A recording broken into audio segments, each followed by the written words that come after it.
সিলেটে হাম উপসর্গে আরো 2 শিশুর মৃত্যু হয়েছে। এ নিয়ে সিলেটে হাম ও উপসর্গে 116 শিশুর মৃত্যু হয়েছে। স্বাস্থ্য বিভাগ জানিয়েছে, ওসমানী মেডিকেল কলেজ হাসপাতালে চিকিৎসাধীন অবস্থায় ওই 2 শিশু মারা যায়। 6 মাস বয়সী 2 শিশুর বাড়ি সুনামগঞ্জ সদর ও জগন্নাথপুর উপজেলায়।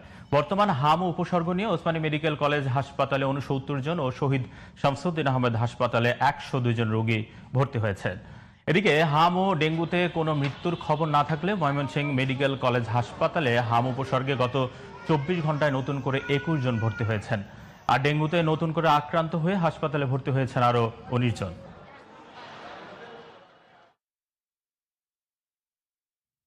দর্শক, হাম ও ডেঙ্গুর পরিস্থিতির খবর জানাতে ময়মনসিংহ থেকে যুক্ত হচ্ছেন সহকর্মী কাজী মোহাম্মদ মোস্তফা। মোস্তফা, ময়মনসিংহে হাম ও ডেঙ্গু পরিস্থিতি কেমন দেখছেন? হাসপাতালে রোগীর চাপ কেমন, জানাবেন আমাদের। জি আজম, ঠিক যেমনটি বলছিলেন, সারা দেশের মতো আমার ময়মনসিংহ হাম ও ডেঙ্গুতে আক্রান্ত। গত 17 মার্চ থেকে ময়মনসিংহ মেডিকেল কলেজ হাসপাতালে হাম আইসোলেশন ওয়ার্ড তৈরি হয়।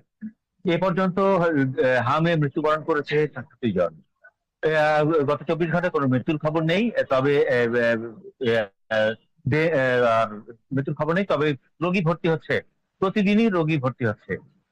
আর আপনাকে একই কথা জানিয়ে রাখি, সচেতনতার অভাবেই এই মৃত্যুগুলো এবং এই আক্রান্ত সংখ্যা বাড়ছে। প্রতিদিন রোগী ভর্তি হচ্ছে, চিকিৎসকরা সর্বোচ্চ সেবা করছে। 1000 শয্যার এই হাসপাতালটিতে ময়মনসিংহ অঞ্চলের একমাত্র ভরসার স্থল ময়মনসিংহ মেডিকেল কলেজ হাসপাতাল। এই হাসপাতালটি রোগী হয়ে যায় 3000 4000, অর্থাৎ রোগী সামলাতে হিমশিম খেতে হয় ডাক্তারদের। তারপরেও নিজেদের সক্ষমতা থেকে সর্বোচ্চ চেষ্টা করে যাচ্ছে চিকিৎসকরা।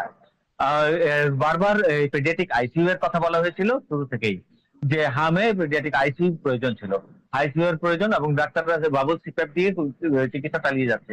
কিন্তু পেডিয়াট্রিক আইসিইউ এর বিষয়ে ঊর্ধ্বতন কর্তৃপক্ষের সাথে জানানো হলে তারা এখনো পর্যন্ত কোনো ব্যবস্থা নেয়নি, এবং ব্যবস্থা নিচ্ছে এবং অনেক বিলম্ব হচ্ছে। এতে ভোগান্তিতে রোগীরা কিছুটা ভোগান্তিতে।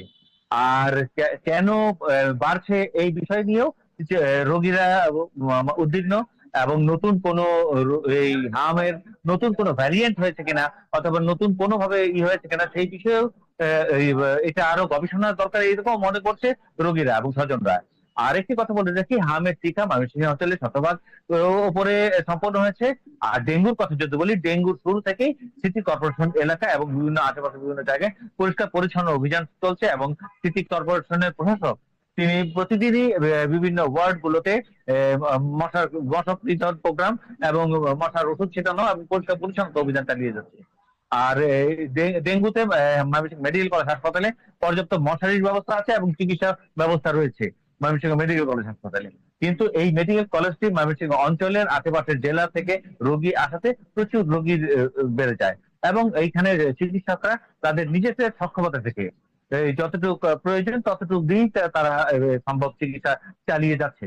আর কিছু জিনিসপত্র নষ্ট আছে এবং ঊর্ধ্বতন কর্তৃপক্ষকে জানিয়েছে, ঊর্ধ্বতন কর্তৃপক্ষ এই ব্যবস্থা নিয়ে নিলে এখানে আরো সহজতর হবে, চিকিৎসা সেবা পাবে ময়মনসিংহ অঞ্চলের মানুষরা। এই হচ্ছে ময়মনসিংহের সর্বশেষ। আজম, মোস্তফা, আপনাকে ধন্যবাদ।